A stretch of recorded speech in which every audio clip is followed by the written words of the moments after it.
সেইটো news report নেকি? এইটো মাথা নথকা মানুহে কি ৰিপৰ্ট বনায়? আপুনি দিল্লীৰ অসম ভৱনত কাক লগ ধৰিছে? মাথা নথকা মানুহে ৰিপৰ্ট বনাব পাৰে নেকি? মাথা লাগিব, মাথা। আচলতে এই মালটো নহ'লে একো কাম নাই। এই মালটোৱে আচলতে চব কাম কৰিব পাৰে আৰু এই মালটো সেইকাৰণে ভালকৈ ভাল কামত ব্যৱহাৰ কৰিব লাগে। এই কথাষাৰ মই কোৱা নাই দেই, এই কথাষাৰ কৈছে অখিল গগৈ ডাঙৰীয়াদেৱে। গতিকে আপোনালোকৰ আগত কিছুমান অখিল গগৈ ডাঙৰীয়াদেৱৰ মন্তব্য আগবঢ়াইছোঁ, ক্লিপটো এবাৰ চাই লওক। মাথা ৰখাবা, মাথা। মই কৈছোঁ না, এই মালটো লাগিব। এইবাৰ বিজেপিক হৰুৱাম। জয় আই অসম, হৰুৱাম। আৰু শাসক দল বিজেপি, যাক আমি হিটলাৰৰ পাৰ্টি বুলি কওঁ, যাক আমি ফেচিষ্ট বা স্বৈৰতান্ত্ৰিক শক্তি বুলি কওঁ, সেই শক্তিটোৰে আকৌ এবাৰ জয় হ'ল। সেইকাৰণে এটা প্ৰশ্ন আহিছে যে কেনেকৈ বাৰম্বাৰ এওঁলোকে জনতাৰ বিৰুদ্ধে গৈও, ৰাইজৰ বিৰুদ্ধে গৈও কেনেকৈ জিকি থাকে। তো সেইকাৰণে আজি মই আপোনালোকৰ লগত দিল্লীৰ পৰা এই সম্পৰ্কে বিজেপি আৰু জনতা দল ইউৱে কেনেকৈ আপোনাৰ বিহাৰত জিকিলে ইলেকশ্যন, সেই সম্পৰ্কে মোৰ কিছু বক্তব্য দাঙি ধৰিম। আৰু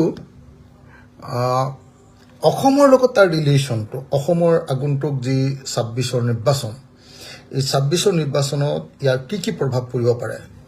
তাৰ সাদৃশ্য আৰু বৈসাদৃশ্য, এই সম্পৰ্কেও মই আপোনালোকৰ লগত আলোচনা কৰিম। এতিয়া মূল বিষয়টোলৈ আহিছোঁ। মই ভাবোঁ যে বিহাৰ ইলেকশ্যনত মই যিখিনি পঢ়া শুনা কৰিছোঁ বা মোৰ বন্ধুসকলৰ লগত কথা বাৰ্তা পাতিছোঁ, গোটেইবিলাকৰ পৰা মোৰ ধাৰণা হৈছে যে 6টা ষ্ট্ৰেটেজিৰে, 6টা ধৰণে বিজেপি আৰু নীতিশ কুমাৰে এই ইলেকশ্যনটোত জয়ী হৈছে। এই 6টা ষ্ট্ৰেটেজি হ'ল: এটা কাষ্ট বা বৰ্ণ ব্যৱস্থা, জাত পাতৰ ৰাজনীতি; 2, এটা খুব ভাল ইলেকশ্যন ষ্ট্ৰেটেজি, সেইটো 2; 3, বেনিফিচিয়াৰী স্কিমছ; 4, ইলেকশ্যনৰ মেনেজমেণ্ট; 5, এলায়েন্স, আমাৰ এলায়েন্স আৰু তেওঁলোকৰ এলায়েন্সৰ মাজৰ পাৰ্থক্য; আৰু ইউজ অফ অফিচিয়েল মেচিনাৰী, অৰ্থাৎ চৰকাৰী যন্ত্ৰ, ইলেকশ্যন কমিশ্যন বা চৰকাৰী প্ৰশাসন, এই গোটেইবিলাকক ব্যৱহাৰ। তো এই গোটেইবিলাক মিলি বিহাৰ ইলেকশ্যনত এবাৰ বিজেপিৰ জয় হ'ল। মই প্ৰথমতে কাষ্ট ছিষ্টেমটোৰ কথাই কৈ লওঁ। বিহাৰত আমি দেখিছিলোঁ যে আমাৰ যি এলায়েন্স আছিলে, আমাৰ এলায়েন্সৰ মূল বেছটো আছিলে 2টা, আৰু 2 নম্বৰটো হ'ল মুছলিমসকল। এই আমাৰ যিটো এলায়েন্স, ইণ্ডিয়া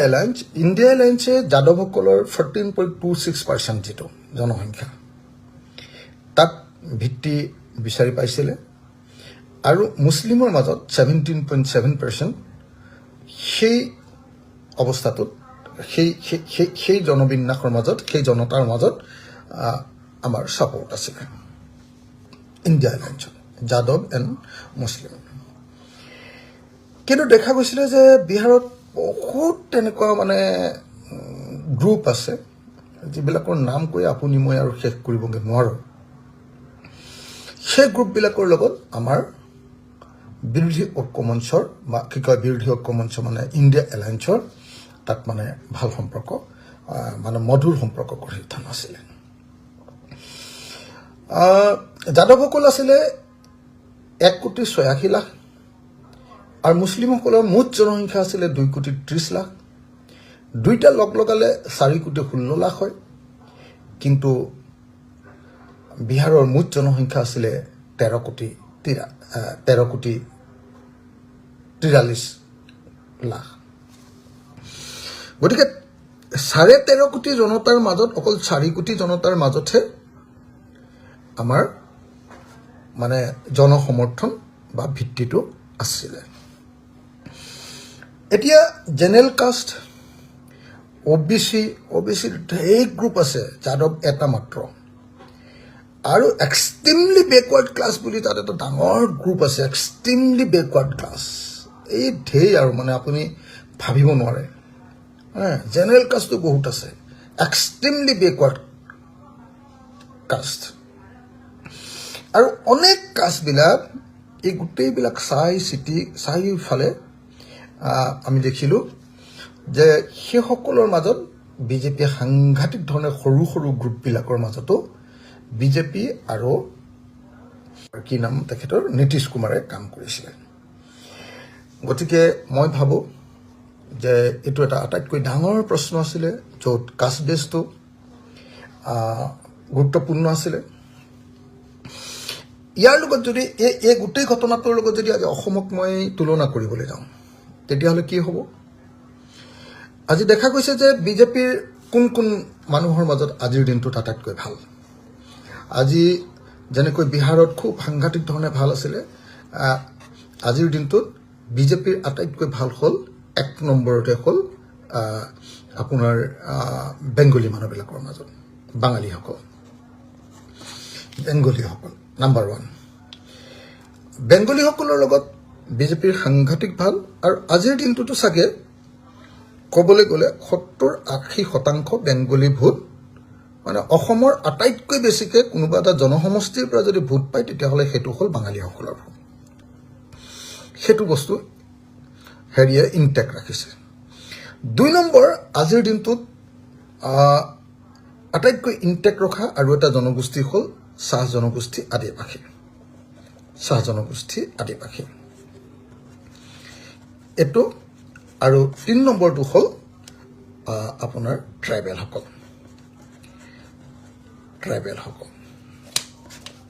গতিকে বেচিকেলি আজিৰ দিনটোত বিজেপিৰ যিটো আটাইতকৈ বেছি ভাল অৱস্থা সকলৰ মাজত, হিন্দী ভাষীৰ মাজতো আছিলে, কিন্তু এতিয়া ইমান বেছি নাই, কমি গ'ল। যোৱা ইলেকশ্যনত মই দেখিছিলোঁ, আমি লক্ষ্য কৰিছিলোঁ আৰু আমি ছাৰ্ভেও কৰিছোঁ। এতিয়া দেখা গৈছে যে হিন্দী ভাষীয়ে বিজেপিৰ প্ৰতি ইমান ভাল ভাৱৰ প্ৰদৰ্শন নকৰে, কাৰণ তেওঁলোকৰ ব্যৱসায় বাণিজ্য একেবাৰে বেয়া হৈ গ'ল বিজেপিৰ দিনত। গতিকে আজিৰ দিনটোত বাঙালী, চাহ জনগোষ্ঠী আৰু ট্ৰাইবেল লোকসকল বা জনজাতি লোকসকলৰ মাজত আটাইতকৈ বেছিকৈ বিজেপি আছে। তাৰ বিপৰীতে আমাৰ কিন্তু এই মুহূৰ্তলৈকে মই দেখিছোঁ যে 6 জনগোষ্ঠীৰ আটাইবিলাকৰ লগতেই আমাৰ সম্পৰ্কটো দিনক দিনে ভাল হৈ গৈ আছে। মুছলমান বা সংখ্যালঘু লোকসকলতো আছেই। মুঠতে এই গোটেইবিলাকৰ পৰা এটা বস্তু চাব পাৰি, 6 জনগোষ্ঠী বুলি ক'লে নামনি অসমৰ কোচ ৰাজবংশীসকল আটাইতকৈ ডাঙৰ জনগোষ্ঠী, নামনি অসমৰ আদিবাসীসকল আটাইতকৈ ডাঙৰ জনগোষ্ঠী, এটা ডাঙৰ জনগোষ্ঠী, আৰু নামনি অসমৰ মুছলমান সমাজ, তেওঁলোক সৰ্ববৃহৎ জনগোষ্ঠী। গতিকে এই 3টা জনগোষ্ঠী আমাৰ লগত আছে। বড়োসকলৰ মাজত দেখা গৈছে যে এতিয়া যাৰ লগত বিজেপিৰ সম্পৰ্ক, বিপিএফক বড়োসকলৰ মই ভাবোঁ যে 30-40% মানুহে ভোট দিছে। বেছিভাগ বড়ো মানুহ মানে 200-100টাতহে তেওঁলোক হাৰিছিলে। গতিকে আপোনাৰ ট্ৰাইবেল জনগোষ্ঠীবিলাকৰ ভিতৰত সোণোৱাল কছাৰীৰ মাজত নতুন সংগঠন গঢ়ি উঠিছে। আপোনালোকে সকলোৱে দেখিছে সোণোৱাল কছাৰীসকল এতিয়া আৰু বিজেপিৰ পকেটত থকা নাই, সৰ্বানন্দ সোণোৱালক লাদ দিয়াৰ পাছত হিমন্ত বিশ্ব শৰ্মাই। গতিকে সোণোৱাল কছাৰীসকল আমাৰ উজনি অসমৰ। তাৰ পাছত আহিলে আপোনাৰ মিচিংসকলৰ এটা ডাঙৰ অংশ এটা আচলতে আঁতৰি আহিছে, কাৰ্বিসকলৰ এটা ডাঙৰ অংশ আঁতৰি আছে, বড়োসকলৰ এটা ডাঙৰ অংশ এতিয়া তেওঁলোকৰ লগৰ পৰা আঁতৰি আছে, আহিবলৈ আৰম্ভ কৰিছে। আৰু কি থাকিলে ডাঙৰ জনগোষ্ঠী মিচিং, তাৰপিছত ৰাভা থাকিলে। ৰাভাৰো এটা নিৰ্দিষ্ট অংশ, আপোনালোকে সকলোৱে জানে যে চব ৰাভা মানুহ কেতিয়াও বিজেপিৰ লগত বা তেওঁলোকৰ যি এলায়েন্সৰ লগত নাই। গতিকে আজিৰ দিনটোত আমি ক'ব পাৰোঁ যে বিহাৰত যি ধৰণে কাষ্টৰ পিনৰ পৰা সাংঘাতিক ধৰণে বিজেপি আৰু বিজেপিৰ সহযোগীসকল NDA খুব মানে হেৰিয়াত আছিলে, তেওঁলোকৰ অৱস্থা ভাল আছিলে, সেই ক্ষেত্ৰত অসমত আজি সেই অৱস্থা নাই। গতিকে আৰু বিশেষভাৱে আপোনালোকে দেখিবলৈ পাব ইলেকশ্যন পৰ্যন্ত বিজেপিয়ে যি ধৰণে এটা জাতিক চবকে মিছা কথা ক'লে 6 জনগোষ্ঠীক জনজাতিকৰণ কৰিম বুলি 100% মিছা কথা ক'লে অহা 25 তাৰিখে যেটো ৰিপৰ্ট দিব মই আগতে কৈ থৈছো শুনি লওক আপোনালোকে সেই ৰিপৰ্টত মৰাণ আৰু মটকক জনজাতিকৰণৰ কোনো অসুবিধা নাই বুলি তেওঁলোকে দিব বাকি বিলাকৰ ক্ষেত্ৰত তেওঁলোকে এক্সিস্টিং ট্ৰাইবেল বিলাকৰ অসুবিধা আছে বুলি কৈ সেই গোটেই ব্যৱস্থাটোৰ পৰা আঁতৰি আহিব অৰ্থাৎ 25 তাৰিখৰ যেটো কথা সেই কথাটো অকল মৰাণ মটকৰ কাৰণে টুপ আৰু বাকি বিলাকৰ কাৰণে সমস্যাবিলাক দেখুৱাই কি কৰিব বাকি বিলাকৰ কাৰণে এটা সিম্পেথি তাৰ বাহিৰে এই ৰিপৰ্টটোত একো থাকিব নোৱাৰে গতিকে তাৰ পৰৱৰ্তী সময়ত মই ভাবো যে যিমানে লিডাৰশ্বিপে মানে বিজেপি কৰিবলৈ নাযাওক কিয় সেই জনগোষ্ঠীবিলাকৰ সেই জনগোষ্ঠীৰ বহুত লিডাৰশ্বিপ বিজেপিৰ লগত সম্পৰ্কিত বা তেওঁলোকৰ লগত জড়িত কিন্তু যিমানেই নকক লাগিলে এই 6 জনগোষ্ঠীৰ ৰাইজে কেতিয়াও বিজেপিৰ এই মহাঠগন সমাহৰ ভিতৰত জনজাতিকৰণ কৰিম বুলি কৈ যি মহাঠগন দিলে এটা নামানে ট্ৰাইবেলসকলক কি কৈছিলে বিজেপিয়ে ট্ৰাইবেলক কৈছিলে যে তোমালোকক 6 শিডিউল দিম মিচিঙক কৈছিলে ৰাভাক কৈছিলে তিৱাক কৈছিলে সোণোৱাল কোছাৰীক কৈছিলে 6 শিডিউল দিম অৰ্থাৎ সংবিধান সন্মত তোমালোকক ছাত্ৰ শাসন দিম দিলে নে নিদিলে গতিকে বিবেকবান সকল বুজি উঠিছে যে বিবেকবান আৰু যি অকল ক্ষমতাৰ কাৰণে 2 নম্বৰী টকা পইচাৰ ধান্দাত নাই অকল সেই সকলে জানে যে বিজেপি এটা বৰ্ণবাদী পাৰ্টি আৰু বৰ্ণবাদী পাৰ্টি এটা কেতিয়াও ট্ৰাইবেলৰ অধিক ক্ষমতা অধিক ট্ৰাইবেলিটি কেতিয়াও প্ৰদান নকৰে গতিকে এই ফালৰ পৰা মই কৈ দিলো আপোনালোকক ধৰিব পাৰিছে নিশ্চয় যে কাষ্ট বা বৰ্ণ বা জাতপাতৰ দিশৰ পৰা বিজেপি বা এনডিএ বিহাৰত যিমান মানে সুবিধাজনক অৱস্থাত আছিল সেই সুবিধাজনক অৱস্থা আমাৰ অসমত নাই আৰু সেই কাৰণে আমি বিজেপিক হৰুৱাবৰ কাৰণে এতিয়াও আমাৰ যথেষ্ট সুযোগ আছে 2 ইলেকশন ষ্ট্ৰেটেজি এতো মানে বহুত পানী নহৰক বিহাৰী বন্ধু মোৰ বেলেগ বেলেগ ৰাজ্যৰ বন্ধু মোৰ বিশেষজ্ঞ বন্ধুবিলাক যিবিলাকে ইলেকশনৰ মানে হেৰি কৰে ভৱিষ্যতবাণী কৰে কি বুলি কয় এটো জন কি বুলি কয় এটো ইলেকশনৰ ভৱিষ্যতবাণী কৰা এটো কি বুলি কয় সেই মানুহবিলাক তেওঁলোকৰ লগত যেতিয়া মই কথা পাতিছো তেওঁলোকে মোক ক্লিয়াৰলি কৈছে যে বিজেপি আৰু এনডিএ একচুয়ালি ইলেকশনৰ আগত 4 বাৰ ডোৰ টু ডোৰ কেম্পেইন কৰিছে 4 বাৰ ডোৰ টু ডোৰ কেম্পেইন কৰিছে আৰু আমি যিবিলাক বিৰোধী আছিলো একদম ইলেকশনৰ লাষ্ট ডেট টু যিদিনা নমিনেশন ফাইল কৰিব সেইদিনালৈকে আমাৰ ক্যান্ডিডেট ঠিক হোৱা নাছিল কিন্তু বিজেপিয়ে কি কৰি লৈছিল ক্যান্ডিডেট বিলাক আগতীয়াকে ঠিক কৰি লৈছিল সেইকাৰণে ইলেকশন ষ্ট্ৰেটেজিৰ ভিতৰত তেওঁলোকে যেটো মেইন পাব্লিকৰ ওচৰলৈ যোৱা গ্ৰাসৰুট যেটো কেম্পেইন যেটো সকলো মানে একচুয়ালি যিমান আপুনি ষ্ট্ৰেটেজি নকক লাগিলে মেইন ষ্ট্ৰেটেজি হেতুৱে যে জনতাৰ ওচৰলৈ আপুনি কিমান গ'ল আপোনাৰ কথা কিমান ক'ব পাৰিলে সেই যে ষ্ট্ৰেটেজি সেই ষ্ট্ৰেটেজিত বিজেপি বহুত আগুৱাই গুচি গ'ল সেইকাৰণে মই সকলোকে ক'ব খোজো যিসকলে অসমত বিজেপিৰ স্বেচ্ছাচাৰী শাসন উফৰাব খোজে বিজেপিৰ হিটলাৰী শাসন উফৰাব খোজে আৰু হিমন্ত বিশ্ব শৰ্মাৰ ৰাহুগ্ৰাসৰ পৰা অসমক বচাব খোজে হিমন্ত বিশ্ব শৰ্মাৰ ভণ্ডামি হিমন্ত বিশ্ব শৰ্মাৰ দুৰ্নীতি সিন্ডিকেট ৰাজ আৰু হিমন্ত বিশ্ব শৰ্মাৰ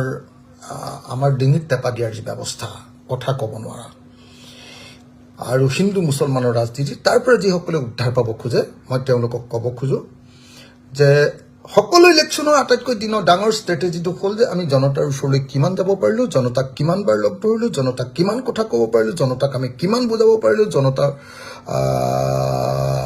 জনতাক আমি কিমান মানে টাচ দিব পাৰিলো তাৰ ওপৰতে ইলেকশনৰ প্ৰকৃত বস্তুটো নিৰ্ভৰ কৰে গতিকে এই ক্ষেত্ৰত এতিয়া আমাৰ আটাইতকৈ ডাঙৰ কৰণীয় হ'ল মই সকলো বন্ধু বান্ধৱীকে সেইকাৰণে বাৰম্বাৰ কৈ আছো যাকে যত সুবিধা পাইছো যে আমি সোনকালে কাম কাজবিলাক আৰম্ভ কৰিব লাগে আমি সোনকালে মানে সিটবিলাক কোনে ক'ত খেলিব ঠিক কৰি ল'ব লাগে আৰু আমাৰ ইলেকশন ষ্ট্ৰেটেজি সোনকালে আগবঢ়াব লাগে সোনকালে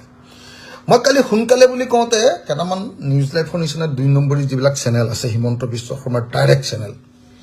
কেইটামান 2 নম্বৰী চেনেল আৰু একদম নিউজ লাইভ নামটো লৈ লৈছোঁ, বাকীবিলাকৰ নাম নলওঁ কাৰণ বাকীবিলাকৰ মালিক ডাইৰেক্টলি ধৰক চৰকাৰী পক্ষৰ নহয় আৰু। গতিকে নিউজ লাইভৰ নামে লৈছোঁ। নিউজ লাইভে ডাইৰেক্ট অখিল গগৈ গাখীৰত নিমখ ঢালি দিলে। অখিল গগৈ যদি গাখীৰত নিমখ ঢালিলোঁ তহঁতৰ ফূৰ্তিহে পাব লাগে, তহঁতি নাচিয়ে থাকিব লাগে, সেইটো লুকুৱাবহে লাগে, হয় না? নিউজ লাইভ প্ৰচাৰ কৰিছে কিয় তেতিয়াহ'লে? আপোনালোকৰ খজুৱতিটো ক'ত, খৰটো ক'ত হৈছে? হিমন্ত বিশ্ব শৰ্মাৰ খৰ ক'ত আছেতো মই জানো না। হিমন্ত বিশ্ব শৰ্মাৰ খৰটো ক'ত আছে জানো। হিমন্ত বিশ্ব শৰ্মাই জানে যে আমাৰ ৰাইজৰ দলৰ শক্তিটো কি, অখিল গগৈ কি কৰিব পাৰে তেওঁ জানে, আৰু সেইকাৰণে অখিল গগৈ যাতে কোনোপধ্যে বিৰোধীৰ লগত লগ হ'ব নোৱাৰে তাৰ কাৰণে অনবৰত 24 ঘণ্টা তেওঁ পলিটিক্স কৰে। তেওঁ জানে যে অসমত নেৰেটিভ তৈয়াৰ কৰিবলৈ হ'লে কোনে কৰিব, কেনেকৈ কৰিব, কেনেকৈ গ্ৰাছৰুট পলিটিক্সটো কাৰ ভাল, সেইবিলাক কথা জানে কাৰণে হিমন্ত বিশ্ব শৰ্মাই আমাৰ মাজত কাজিয়া লগাব খোজে। তাকে দেখি এখন দুখন পেপাৰেও আজি মই যদিও দিল্লীত আছোঁ তথাপি মোৰ আমাৰ নিজৰ ৰিচাৰ্চ গ্ৰুপৰ পৰা পঠিয়াই থাকে। ৰিচাৰ্চ গ্ৰুপে জনাইছে যে এখন দুখন পেপাৰেও হিমন্ত বিশ্ব শৰ্মাৰ কথাটো প্ৰতিফলিত কৰি বাতৰি কৰিছে যে এই অখিল গগৈ মানে এই মানে বিৰোধীক টাৰ্গেট দিছে, বিৰোধী ঐক্যমঞ্চক টাৰ্গেট দিছে বুলি কৈছে। 10 দিনৰ ভিতৰতে চব সিদ্ধান্ত ল'ব লাগিব বুলি টাৰ্গেট দিছে। সাংবাদিকবিলাকে কালি মোক সুধিছিলে, দিল্লীৰ সাংবাদিকে, যে দাদা মই কৈছিলোঁ যে সোনকালে আমাৰ কথাবিলাক পাতি শেষ কৰি পেলাব লাগে, আমি 2 দিন 4 দিন একদম একেৰাখে ভিতৰত সোমাই বিৰোধীবিলাকে কথা পাতি সোনকালে সিদ্ধান্ত ল'ব লাগে। তেতিয়া সিহঁতে সুধিছিলে যে সেইটো কি ডিচেম্বৰ মাহৰ ভিতৰত হ'ব লাগে নেকি? মই ডিচেম্বৰ নহয়, পাৰিলে 7 দিন 10 দিনতে হ'ব লাগে। সেইটো যে ক'লো, এতিয়া নিউজ লাইভে গোটেই প্ৰচাৰ কৰি আছে বোলে অখিল গগৈ ডেডলাইন দি দিলে নহয়, আকৌ 7 দিনৰ ভিতৰত বোলে আমুক হ'বই লাগিব বুলি ডেডলাইন দি দিলে। আৰু তেনেকুৱা চৰকাৰৰ তলতীয়া আমাৰ সৰ্বানন্দ সোণোৱালে কিনা মন্ত্ৰী সৰ্বানন্দ সোণোৱালৰ মালিকাধীন বোলে হেৰিখনেও সেইবিলাক কথা কৈছে বোলে, তেনেকুৱা কৈছে বুলি মোক কোনোবাই নিউজ পঠিয়াই দিছে দেই। সেইবিলাক ভণ্ডামি, সেইটো 2 নম্বৰী তেনেকুৱা কাম নকৰিলে ভাল পাম, নহ'লে মই চব সৰ্বানন্দ সোণোৱালৰ বিষয়ে যেতিয়া ক'বলৈ আৰম্ভ কৰিম গম পাব তেতিয়া আকৌ। এতিয়া হিমন্তৰ লগত সৰ্বানন্দৰ কাজিয়া আছে কাৰণে অলপ লাহে লাহে মনে মনে থাকোঁ, নহ'লে যিদিনাই কম সৰ্বানন্দক সেইদিনা সৰ্বানন্দও লুকাবলৈ তৎ নাপাব আকৌ দেই। এতিয়াই কৈ থৈ দিছোঁ, হ'লে পিছত বেয়া পাই লাভ নাই আৰু। এটা চেনেল সৰ্বানন্দৰ আৰু এটা আপোনাৰ বাতৰি কাগজ এখন। এতিয়া সেইকাৰণে ড'ৰ টু ড'ৰ কেম্পেইন এইটো হ'ল 2 নম্বৰ। এইটোত মানে সাংঘাতিক ধৰণে আপোনাৰ NDA তাত কৰিছিলে। 3 নম্বৰ এটা অত্যন্ত ডাঙৰ কাম হৈছিলে, নিউজ লাইভে মোলৈ বাতৰি পঠিয়াই দিছে। নিউজ লাইভে লিখিছে যে অখিল গগৈ স্বীকাৰ কৰিলে যে অসমৰ অৰুণোদয়ৰ কাৰণে অসমৰ কি এইখন কি বুলি কয়, আত্মসহায়ক গোটক দিয়া হেৰিয়াৰ কাৰণে সেই স্কিমটো কপি কৰাৰ কাৰণেহে বিজেপি জিকিলে বুলি কি কয় বিহাৰত জিকিলে বুলি বোলে মই প্ৰশংসা কৰিছোঁ বোলে অখিল গগৈ মানি ল'লে। তহঁতৰ মূৰটো ডেট ঘোষণা কৰাৰ পাছত সকলো নীতি নিয়ম জলাঞ্জলি দি আৰু ইলেকশ্যন কমিশ্যনটোক ব্যৱহাৰ কৰি বিহাৰৰ প্ৰত্যেকগৰাকী মহিলাক 10,000কৈ টকা দিছে। 10,000কৈ টকা দিছে। 1,10,00,000 মহিলাক দিছে, তাতকৈ বেছি যদিও নাজানো। আৰু এই গোটেই বেনিফিচিয়াৰী স্কিমত 40,000 কোটি টকা খৰচ কৰিছে। 40,000 কোটি টকা ডাইৰেক্টলি ভোট কিনি লৈছে, ডাইৰেক্টলি ভোট কিনি লৈছে বিহাৰত। 10,000 টকাকৈ দিছে। নিবনুৱাবিলাকৰ কাৰণে মাহে 4,000 টকাকৈ দিবলৈ সিদ্ধান্ত লৈছে। 18 বছৰৰ পৰা 28 বছৰৰ ভিতৰত নিবনুৱাবিলাকক। তাৰপাছত এইটো তেওঁলোকে নামেই দিছে দাস হাজাৰী। 10,000 তাৰমানে মুখ্যমন্ত্ৰী মহিলা ৰোজগাৰ যোজনা বুলি প্ৰত্যেকগৰাকী মহিলাক 10,000 টকাকৈ একাউণ্টত ভৰাই দিছে। একাউণ্টত যেতিয়া ভৰাই দিছে তেতিয়াহ'লে আৰু মানে আগতে আমাৰ অসমৰ মানুহবিলাকে বাৰু এনেকুৱা আগতে অভিজ্ঞতা পাই থৈছে, বিহাৰত পোৱা নাছিলে। ফাচৰুকে যেতিয়া ইলেকশ্যনৰ 2 দিনৰ আগত 10,000 টকা সোমাইছে গম পাইছে যে পইচা দি এইটো ইলেকশ্যনত ভোট দিবৰ কাৰণে মোক 10,000 টকা দিছে সেইকাৰণে মহিলাই ভোট দিছে সেইটো এটা তাৰ পাছত আহিলে বিজুলী ফ্ৰী আগষ্ট মাহৰ পৰা বিদ্যুৎ ফ্ৰী কৰি দিছে 1,67,00,000 পৰিয়ালক বিজুলী ফ্ৰী কৰি দিছে মহিলাবিলাকৰ কাৰণে চাকৰিটো ক'ত ওলাই নোলায় তথাপি ৰিক্ৰুটমেণ্টত বা জবত ৰিজাৰ্ভেশ্যন কৰি দিছে 35% মহিলাৰ কাৰণে চাকৰি 30% কি কৰিলে আৰু আমাৰ অৰুণোদয় নিচিনা এটা মহিলাবিলাকৰ কাৰণে স্কিম আৰম্ভ কৰি দিছে অলপ কম নেকি টকাটো 1,000 মানকে টকা বোধহয় এই গোটেই স্কিমবিলাকৰ কাৰণে 40,000 কোটি টকা খৰচ কৰিছে মাত্ৰ এটা নে দুটা মাহত 40,000 কোটি টকা চৰকাৰী টকা কি কৰে এইটো উৎকোচৰ নিচিনাকে মানুহক ভোট দিবৰ কাৰণে দি দিছে মই সেইটো তুলনা কৰি কৈছিলোঁ যে চবে কৈ আছিলে যে এই এনেকে যদি আৰু ডাইৰেক্টলি ঘুষ দিব পাৰে এনেকে যদি নগদ টকা দিব পাৰে তেতিয়াহ'লে ইলেকশ্যনত আৰু ক'ত মানুহ বেলেগ পাৰ্টি জিকিব মই কালি তাৰ হেৰি কৰি তাৰ উত্তৰ দি কালি কৈছিলোঁ যে নহয় সেইটো একেবাৰে ভুল তেলেংগানা চৰকাৰখনে TRS গভৰ্ণমেণ্টখনে ইয়াৰ আগত TRS যিখন আছিলে গভৰ্ণমেণ্ট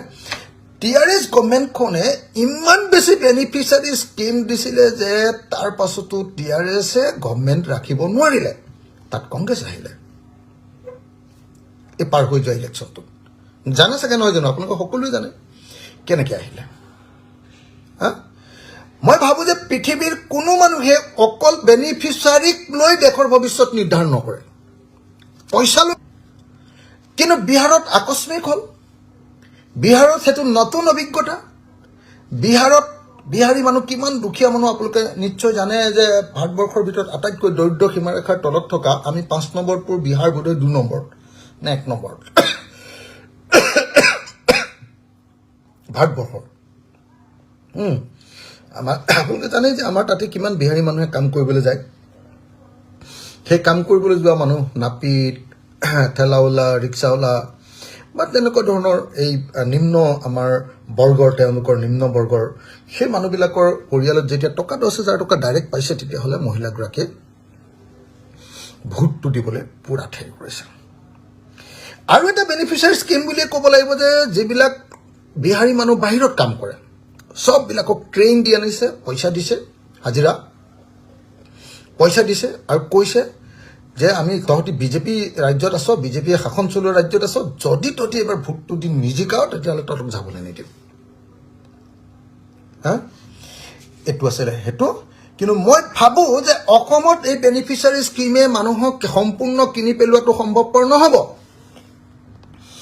অসমৰ এটা অত্যন্ত অনুন্নত জনগোষ্ঠী হ'ল চাহ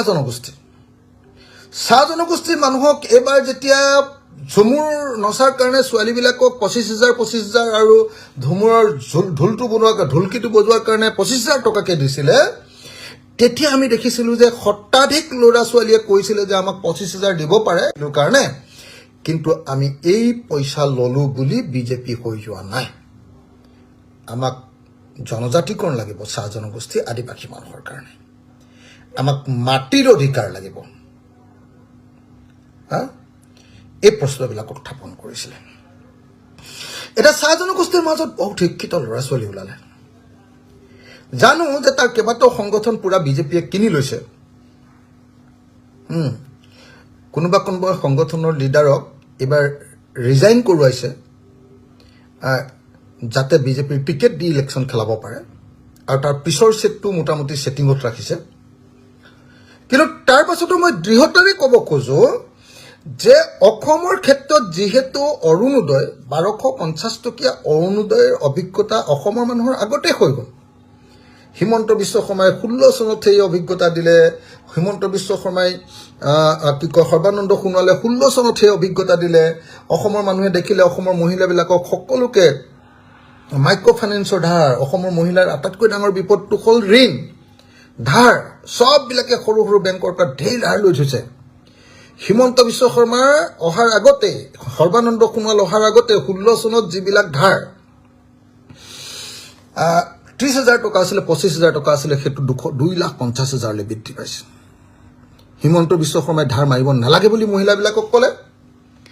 মহিলাবিলাকে ধাৰ নমৰাকে থাকিলে ক'লে যে মই পইচা সব ধাৰ মাৰি দিম এতিয়া হিমন্ত বিশ্ব শৰ্মাই 10,500 কোটি টকাৰ ভিতৰত অকল 2,000 কোটি টকাৰ ধাৰ মাৰিলে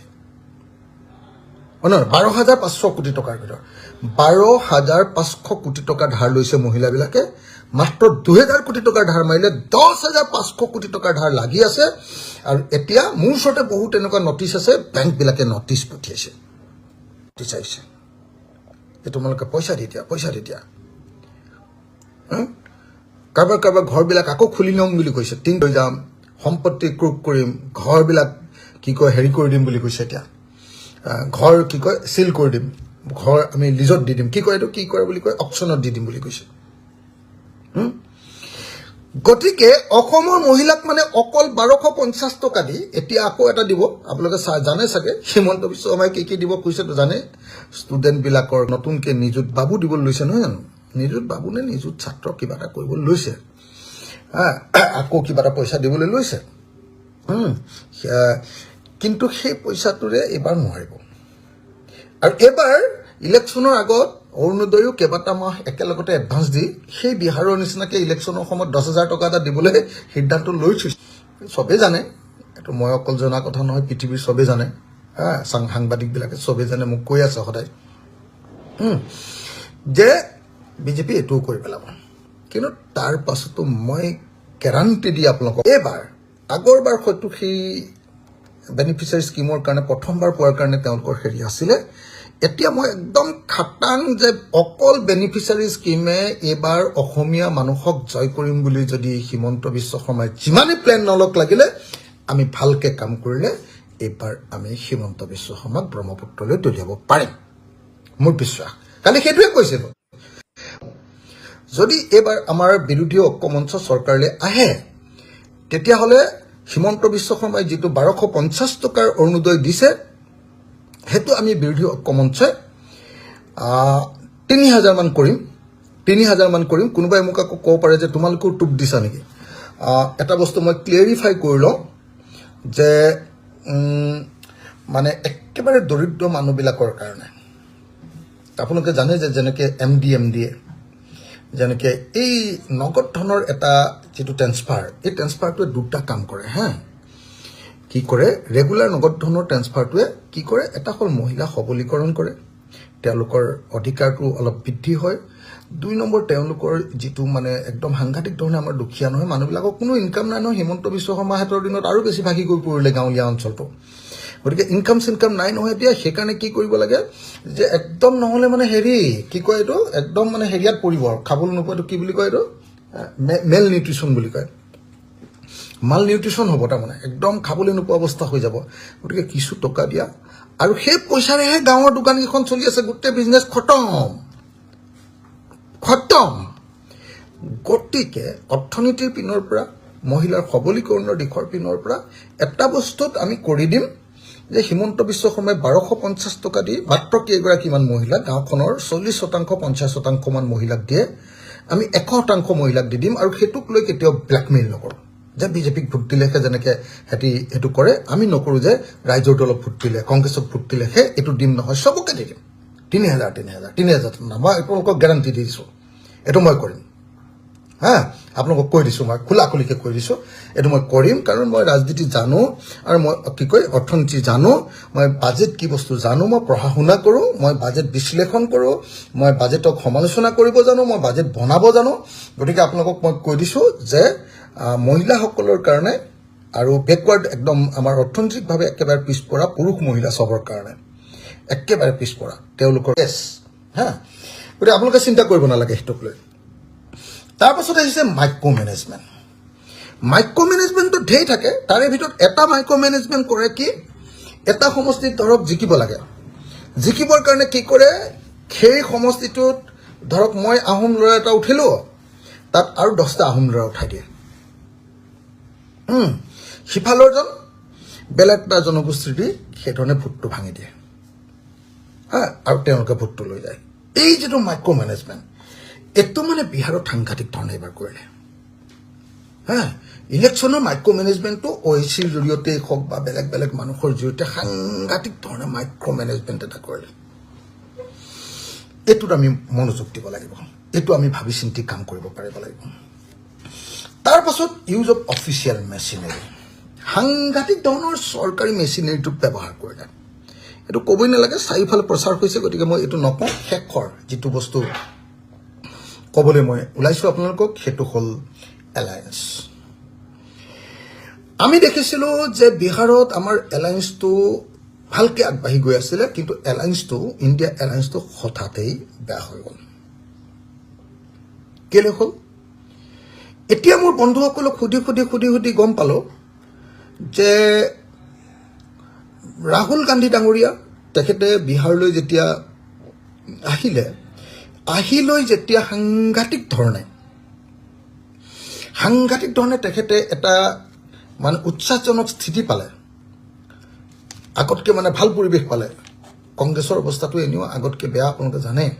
মানে কি বিহাৰত বহুদিন ধৰি বেয়া আপোনালোকে জানে কেনেকুৱাকৈ চিটটো কমি আহি আছে আপোনালোকে জানে সেই বিহাৰত এইবাৰ ৰাহুল গান্ধীৰ যথেষ্ট উৎসাহজনক পৰিৱেশ এটা পালে উৎসাহজনক পৰিৱেশটো পাই আগৰ যি তেওঁলোকৰ এলায়েন্স পাৰ্টনাৰ আমাৰ RJD আৰু বেলেগ যিকেইজন আছে সেই তেওঁলোকৰ প্ৰতি মানে কংগ্ৰেছ দলৰ হেৰিটো মানে উৎসাহটো বৃদ্ধি হৈ মানে টিকেট বাৰ্গেনিংটোত অলপ মানে হেৰিয়াৰ কংগ্ৰেছে মানে হেৰিটো বঢ়াই দিলে মোক কোৱা অনুসৰি দেই মইতো চব কথা ভালকৈ নাজানো মোৰ বন্ধুবিলাকে কোৱা অনুসৰি য'ত মানে RJDয়ে লিডটো ল'ব লাগিছিলে য'ত তাৰ আঞ্চলিক শক্তি এটাই লিড ল'ব লাগে য'ত RJD মানে তাৰ নেক্সট নীতিশৰ মানে বিকল্প হিচাপত য'ত মানে লালুৰ পুতেকক তেজস্বী যাদৱক চবেই ভাবি আছে সেই সময়ত যেতিয়া কংগ্ৰেছে এটা ডাঙৰ ৰোল লৈ ল'লেগৈ আৰু তাৰপিছত যেতিয়া কংগ্ৰেছে দেখিলে যে তেওঁলোকৰ অৱস্থা ভাল গতিকে তেওঁলোকৰ বাৰ্গেনিং কেপাচিটিটো যেতিয়া বাঢ়ি গ'ল তেতিয়া মানে সেই চিট বিতৰণত সংঘাত এটা লাগি গ'ল চিট বিতৰণত সংঘাতটো লাগি সেইটো এনেকুৱা পৰ্যায়লৈ গুচি গ'ল যে ইলেকশ্যন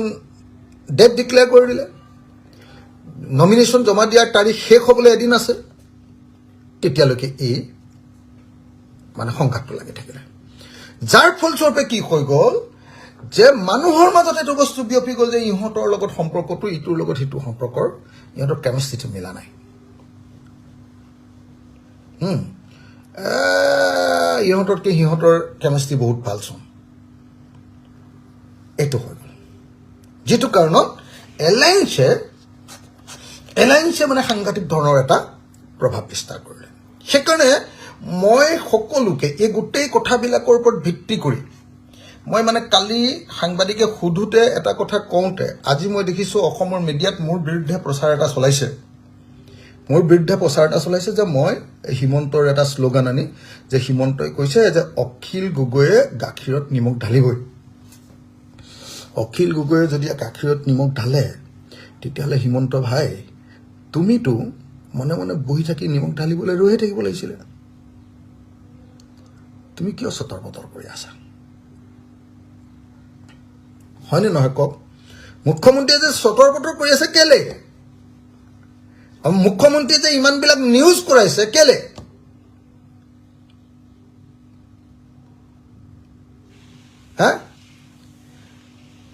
আপোনালোকক মই সেইকাৰণে আপোনালোকক এটা কথা ক'ব খুজিছোঁ যে একদম স্পষ্টকৈ আমি প্ৰত্যেকজন মানুহে জনা দৰকাৰ যে আমাৰ এলায়েন্সটো খুব আন্তৰিকতাপূৰ্ণ হ'ব লাগিব আমাৰ এলায়েন্সটোত ইটোৱে সিটোক সমালোচনা কৰাৰো অধিকাৰ থাকিব লাগিব আমাৰ এলায়েন্সটোত ইজনে সিজনৰ বন্ধুত্ব খুব ঠিক থাকিব লাগিব আমাৰ এলায়েন্সটোত লিডাৰবিলাকৰ মৰ্যাদা সমমৰ্যাদা সম্পন্ন হ'ব লাগিব আমাৰ এলায়েন্সটোত মানুহে বুজি পাব লাগিব যে এই গোটেইকেইটাই খুব ধুনীয়াকৈ কামত লাগিছে মইতো একবাৰৰ কাৰণে কালি এবাৰো এটা শব্দ এলায়েন্সৰ বিৰুদ্ধে কোৱা নাই মই কি কৈছোঁ যে সোনকালে চিটবিলাক ঠিক কৰি ল'ব লাগে দিলে সাংবাদিকে কোনোবাই লগাই বোলে এই অখিল গগৈ বোলে আকৌ হেৰি লগাই দিলে নহয় কি কয় কি ডেট দি দিলে বুলি কৈছে এইটো কি কাট অফ ডেট না কি কয় এই বোলে 7 দিনৰ সময়সীমা নিৰ্ধাৰণ কৰি দিলে ক'ত লগালো মই ক'ৰবাত সময় নিৰ্ধাৰণ কৰি দিলোঁ এলায়েন্সৰ কাৰণে কোনে দেখিলা কোৱা মোক সাংবাদিকে সুধিছিলে যে ডিচেম্বৰ মই কৈছিলোঁ যে কি কয় মই লগে লগে ক'লোঁ যে এই ডিচেম্বৰৰ ভিতৰত 7 দিন 10 দিনতে পাৰিলে শেষ হৈ যাব লাগে কথা বতৰা পাতি চিট ফিনিছ কৰি দিব লাগে কোনে ক'ত খেলিব লাগে এইটো কওঁতে যদি কোনোবাই ভাবে যে মই আকৌ ডেট ফিক্স কৰি দিছোঁ ডেডলাইন বুলি শব্দটো কৈছে ডেডলাইন দিছোঁ তেতিয়াহ'লে সেইটো জাষ্ট এলায়েন্সটোক দুৰ্বল কৰিবলৈ কৰা হেৰিয়াৰ বাহিৰে আনে কোনো সেইকাৰণে মই কোনো ডেডলাইন দিয়া নাই দেই মই আকৌ এবাৰ কৈ দিছোঁ সকলো সাংবাদিক মই হেৰিয়াৰ মালিকৰ কথা কৈছোঁ দেই হিমন্তৰ চেনেলটোৰ নিউজ লাইভৰ মালিককে ধৰি যিসকল মালিক এতিয়া তেওঁলোকক মই স্পষ্টকৈ কৈ দিছোঁ আৰু দৈনিক অসমে বোলে আজি লিখিছে দৈনিক অসমৰ মালিক সৰ্বানন্দ সোণোৱালৰ পিএটো নেকি পিএ মালিকজন তেওঁলোকক মই স্পষ্টকৈ কৈছোঁ আৰু NDTVত বোলে তেনেকুৱা নিউজ কৰি আছে বুলি শুনিছোঁ মই স্পষ্টকৈ কৈ দিছোঁ এটা কথা স্পষ্টকৈ আপোনালোকক কৈ দিছোঁ যে মই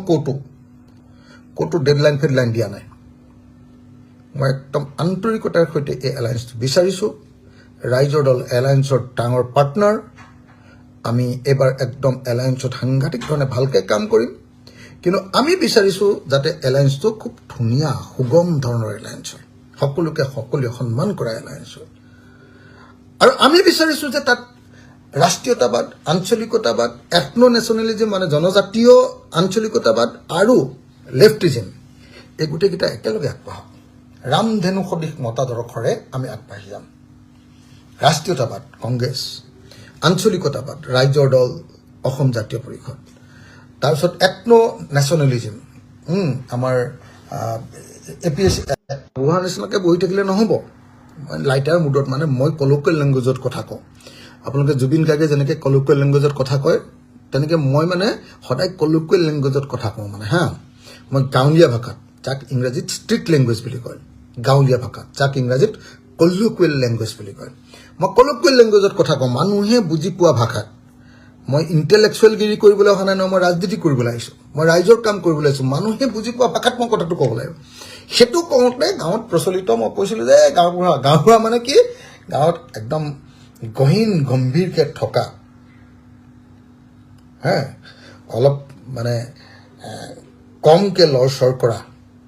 সেই অৰ্থত বুজাব কৈছিলোঁ আৰু আজিকালিতো গাঁওবুঢ়া নায়েই আজিকালি নতুন পদবী আহিলে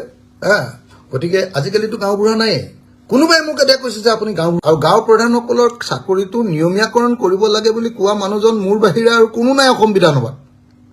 সুধি লওক আপোনালোকে গাঁওবুঢ়াৰ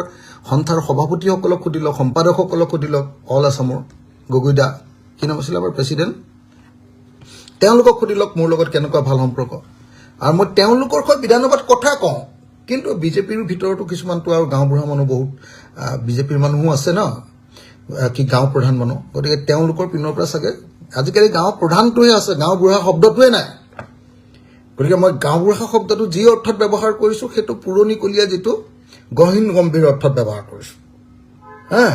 দেই গতিকে যদি কোনোবাই ইয়াৰ কাৰণে দুখ পাইছে মই উঠাই লৈছোঁ কথাটো ক্ষমা বিচাৰিছোঁ সেইটোক লৈ ভাবিবলগীয়া একো নাই মই কোৱাও নাই যিহেতু আৰু কাজিয়া লাগিবলৈনো কি ইণ্টেনশ্যন থাকিব কওকচোন আপোনালোকে গতিকে কোনোবাই যদি বেয়া পাইছে এতিয়া মই ক'লোঁ যে এই গোটেইখিনি কথাৰ পৰা আমি স্পষ্ট হ'ব পাৰোঁ যে আজিৰ দিনটোত বিহাৰত যেনেকৈ জিকিছে তেনেকৈ জিকিব পৰা পৰিৱেশ বিজেপি আৰু NDAৰ নাই তাৰ বিপৰীতে অসমৰ মানুহে এতিয়া বিজেপিক পৰাভূত কৰিবৰ কাৰণে উন্মুখ হৈ ৰৈ আছে অপেক্ষাকৃত হৈ আছে খং উঠি আছে হিমন্ত বিশ্ব শৰ্মাৰ ওপৰত গৰজি আছে হিমন্ত বিশ্ব শৰ্মাৰ ব্যভিচাৰী কথা উৎপাত সংবিধান ধ্বংস কৰা কাৰ্যকলাপ ডিঙি চেপা মাৰি ধৰা কাম কাজ অৰ্থাৎ মিচিংসকলৰ যিটো মানে আলি আই লৃগাং তাকো ষ্টেট বন্ধৰ দিন ঘোষণা কৰা নাই মইহে লাগি আছোঁ বিধানসভাত ট্ৰাইবেলসকলক সংবিধান স্বীকৃত স্বায়ত্তশাসন দিব লাগে বুলি কোৱা মানুহটো অকল মই বিধানসভাত অকল মই আৰু কোনো নাই মিচিং তিৱা সোণোৱাল কছাৰী তাৰপিছত কি হেৰি কছাৰী আপোনাৰ কি কয় সোণোৱাল কছাৰী আৰু এইটো কি কয় ঠেঙাল কছাৰী ৰাভা আৰু কি ট্ৰাইবেল আছিলে আমাৰ তিৱা আৰু কি আছিলে আৰু আছে বহুত এই যিবিলাক আমাৰ প্লেইন ট্ৰাইবেল গ্ৰুপ নাম থাকি গৈছে চাগে পটককৈ কৈছোঁতো তো এই প্লেইন ট্ৰাইবেল গ্ৰুপবিলাকক মানে সংবিধান স্বীকৃত স্বায়ত্তশাসন মানে তেওঁলোকৰ ট্ৰাইবেলৰ যিটো স্বায়ত্তশাসন সেইটো সংবিধান স্বীকৃত কৰিব লাগে বুলি কোৱা মানুহটো মোৰ বাহিৰে বিধানসভাত আৰু কোনোবা আছে নেকি কওক ট্ৰাইবেলৰ কাৰণে মাত মতা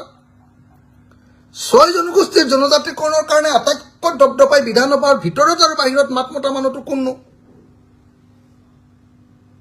আছে নেকি কওক কোনোবাই সেইকাৰণে মই ভাবোঁ যে আপোনালোকক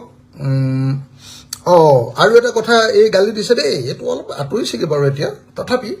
কোনোবাই কৈছে যে এই মাত্ৰ লুৰিণ্ডাৰ বিয়া কেতিয়া হ'ব এই ভাইটি নিজৰ মগজুটো খটুৱাই লৈ কথা ক'বা এই মাথাটো খটুৱাই ল'বা মানুহ আৰু জীৱ জন্তুৰ মাজৰ ডিফাৰেঞ্চটো হ'ল এই বিবেচনা শক্তিটো চোৱা ঘোঁৰা এটা যিমান ধুনীয়া হ'লেও আগফালে থকা ঘাঁহনিখনৰ পৰা ঘাঁহ খোৱাৰ বাহিৰে সি ভাত বনাই খাব নোৱাৰে